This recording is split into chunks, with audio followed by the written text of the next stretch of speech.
12 men have been arrested on suspicion of human trafficking in Greater Manchester. It follows a major operation involving the police, the Home Office and other agencies. 8 women and 7 children are tonight in safe houses. They're the alleged victims of the traffickers.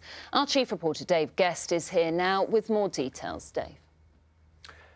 Its codename Portsmouth, an operation which involved Greater Manchester Police, the Home Office, Health and Social Services, even the Red Cross.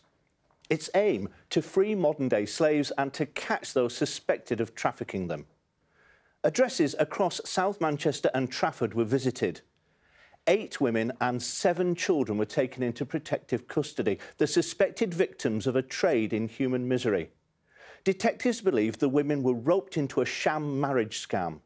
Their children, the innocent bystanders, caught up in it all. 12 men aged between 25 and 41 suspected of trafficking and are on bail pending further inquiries. So, what is modern slavery? Well, it involves forcing people to work against their will. It might be anything from picking vegetables to tending illicit cannabis farms to working as prostitutes. One recent case saw Ilyas and Talat Ashar jailed for enslaving a young woman and keeping her in the cellar of their home in Salford for 9 years. The government wants to see traffickers caught and punished. Maximum jail terms were increased in the Modern Slavery Act, which became law earlier this year.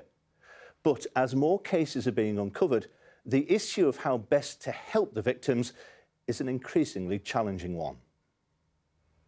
Well, with us now is Ben Cooley from Hope for Justice, which is a Manchester-based charity which identifies and rescues victims of trafficking. Ben, thank you very much for coming in this evening. I suppose if we can start with, we know that the women and children have been taken to safe houses. Beyond that, what will happen to them? Well, we as Hope for Justice do rescue and identify victims of human trafficking, and just in the first 3 months we're able to put 80 people through this process. So what happens to these individuals is that they'll go through a 45 days recovery and reflection period. They're given safe housing, basically, provided from charities and the government to help them to get over what's happened to them.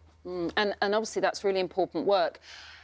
Beyond your involvement and the government's involvement, what happens to them then? Yeah, so, I mean, this is the great challenge, actually, is that, you know, more often than not now we're finding that post the 45 days that the choices to them are very limited. These individuals, women, vulnerable women, men and children are being left with 2 choices, actually, to either go home to where they could be re-trafficked again or being put onto the streets. So it is a real problem. That beyond, you know, that situation, I suppose, has to be sorted out and looked at now. What would you like to see happen? I mean, we're seeing but with the modern slavery bill and with a greater focus on this issue, we're seeing more victims being identified. In fact, thousands of them in this country.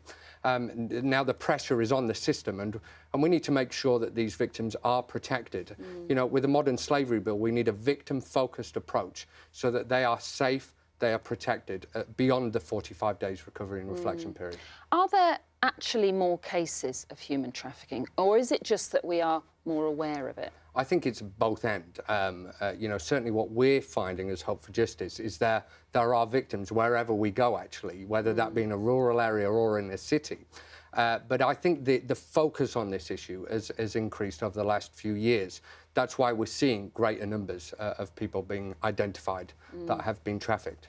You obviously see some terrible things and some people that have had terrible experiences, but do you see positive outcomes? Yeah, I mean, that's exactly what we see. You know, we see, although the devastation of human trafficking, what we do see is that lives can be transformed and given hope and freedom back.